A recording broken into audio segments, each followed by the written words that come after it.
Thanks for joining me again. This is the second part of writing linear equations using 2 points. These last 3 examples are kind of special cases. I think you'll see why in a little bit. I wouldn't change much on the approach here. Okay, you got step 1, which is find the slope.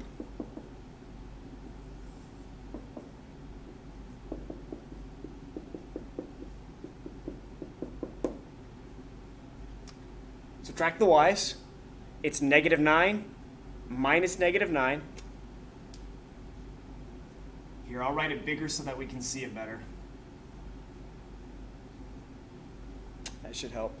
Kinda blurry. -9 minus -9 is the top part here. On the bottom, you've got, that's 14 minus -7.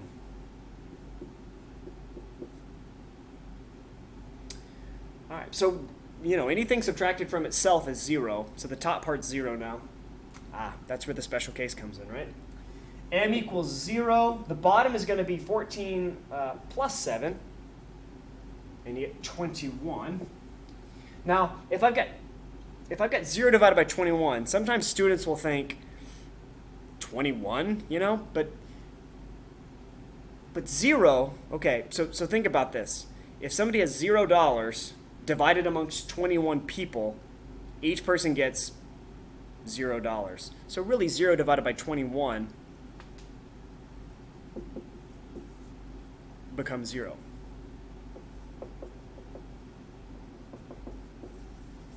All right, so step 2, that's the part where you pick an x, you pick a y. I'm going to go with x equals 14, y equals -9, just because one of them's positive. We know that m is 0. We're plugging into our nifty y equals mx plus b equation. -9 goes in for y, 0 goes in for m, and 14 is what we're multiplying the m by. That goes in for x. So anything times 0 is 0, right here. 0 times 14. And, I guess I could try to subtract 0 from both sides, but really when you think about it, anything plus 0 is just that itself. So b plus 0 is b. And that gives us basically the 2 pieces of info we need to write the equation of the line.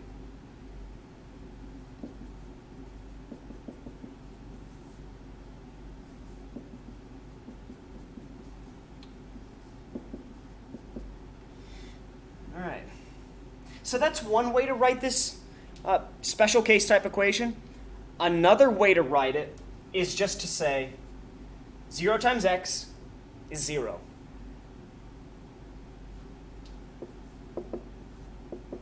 So 0 minus 9. -9. Oh yeah, remember when we were graphing the other day? We were graphing some horizontal lines. I think we were talking about parallel to it or perpendicular to it. Well, it just said y equals 3 or y equals 6. Well, this one's y equals -9. So when you're writing these equations, you might just want to ask yourself, hey, are the 2 y values the same? If they are, you can go right to that special case answer without doing any of this extra work.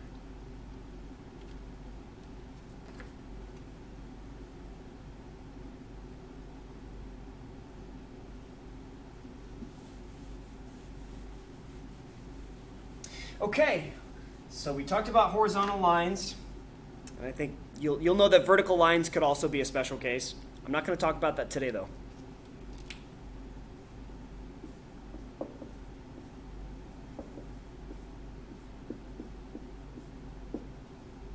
Here are the 2 points with, we got a decimal for one of the coordinates.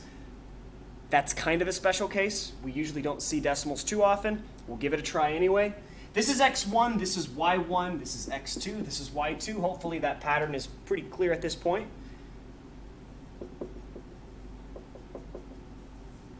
We're using this formula to compute the rise over run, or the slope, whatever you want to call it. I'll just go straight across. All right, 1 minus negative 2. Don't forget the double minus when it is appropriate.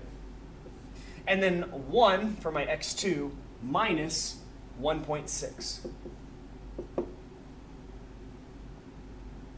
All right, so this tells us that if we're subtracting a negative, we add it, becomes positive 3.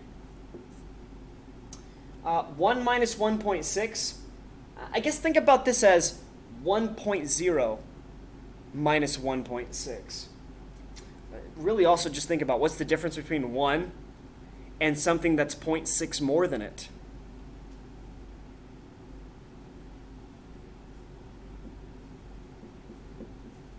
The technical way to do this is put the bigger number on top, the smaller one on the bottom, and then if one's positive, one's negative, you take the difference between the two. It ends up being 0.6. Negative because the bigger number is negative. So negative 0.6 is 3. And again, I'm allowing you guys to use calculators, so if you need to, just to verify that fact, by all means. All right, if you have a fraction that has a decimal included in it, the easiest way to get rid of it is to multiply the bottom and top by 10. What that does is it eliminates the decimal in the denominator position. It moves it over 1 unit. And then 3 times 10 is 30. Now 30 divided by 6, that should be something that jumps out at you. It's negative 5. All right, we had to do a few extra steps on that, but ultimately we got it. So our m value is negative 5. Step number 2, pick the most convenient x and y you can think of to plug into y equals mx plus b. We know what our m is, it's negative 5.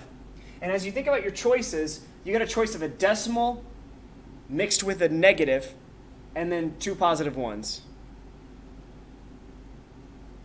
Doesn't seem to be much of a challenge here. 1, 1, it's going to be way easier. So the y is 1, the m is negative 5, and the x is 1.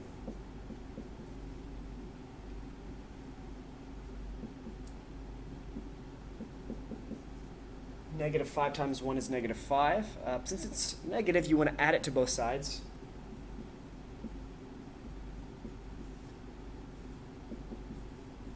And there we go. Special case? Not really. Step 3. You're going to plug in for y equals mx plus b. We got all the info we need. Negative 5 for m, 6 for b.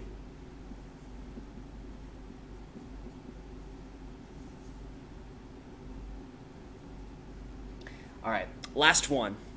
6 is, it's kind of a tough one.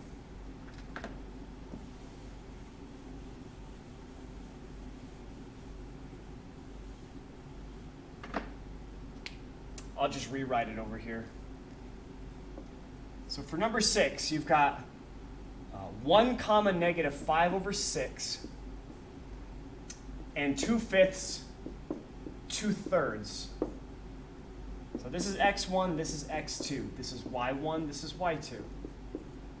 Again, if you're totally confused about how I'm just picking x1 and y1, it's because the left coordinate always represents the x coordinate. The right coordinate always represents the y coordinate. So step 1, m is going to be rough in this case. You're taking 2/3 minus negative 5 over 6. And then you're dividing that by 2/5 minus 1. Okay, so this can be a bit intimidating. But if you remember how to add or subtract fractions, I'm just going to make it 1 over 1. You can kind of take this one little step at a time. So what's the common denominator? Just look at the top of this fraction of 2/3 and 5 over 6.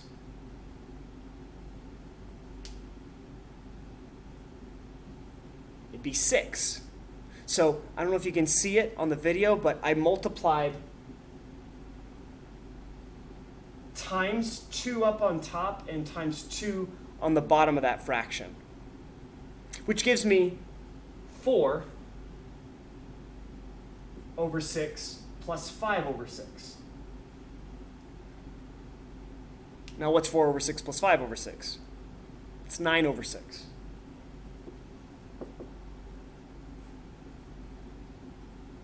And you know what? Instead of putting it over, like using this big fraction symbol over and over again, that big fraction symbol is just another way to talk about division. So I'm actually just going to put divided by. That's okay with you guys. So divided by, divided by, divided by. Figured out it was 9 over 6, so I rewrote it as a division symbol. All right, so we talked about finding common denominators in those top fractions. The bottom, 5, would be the one that works for both of them. So this is going to be 2/5 minus 5 over 5.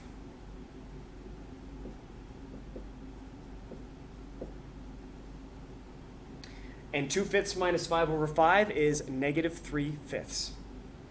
So it's 9 over 6 divided by negative 3/5. Mr. Owsley, where did you get the negative 3/5? 2/5 minus 5/5 is negative 3/5. Okay, now, how do you divide fractions? Great question. Well, you keep the first, 9 over 6. Actually, you know 9 over 6 divides. That's 3/2. I'm gonna rewrite that as 3/2. Okay? And then instead of divided by, we change it to multiplication and flip the one we're dividing by. Okay, so that's, back in 6th and 7th grade, you guys first started talking about that. Been practicing it for a couple of years. This is just a nice little review of that skill to keep in place. So when you multiply fractions, there's this thing called cross cancellation where you look at the diagonals and ask, can I divide those? So 5 divided by 2 doesn't give you a whole number, but 3 divided by negative 3 is 1 over negative 1. And that's helpful, because that gives you 5 over negative 2 as our slope. Wow. Okay, so fraction problems, they are not fun. Few and far between. We'll only do maybe one of those on the homework assignment. But just keep in mind that they are doable, because it's all basically stuff that, we've learned before, not pre-algebra, but before algebra for sure. So step number 2, we've got our m. This is where we pick x, y, and use our 5 over negative 2 as our m. So I'm just going to go for the one that has a 1 here for the x, and the y is going to be negative 5 over 6. So we're plugging into y equals mx plus b. The y is negative 5 divided by 6. The m is 5 over negative 2. I'm just going to call it negative 5 over 2. The b is 1. I'm sorry, the x is 1, not the b. Anything times 1 is itself.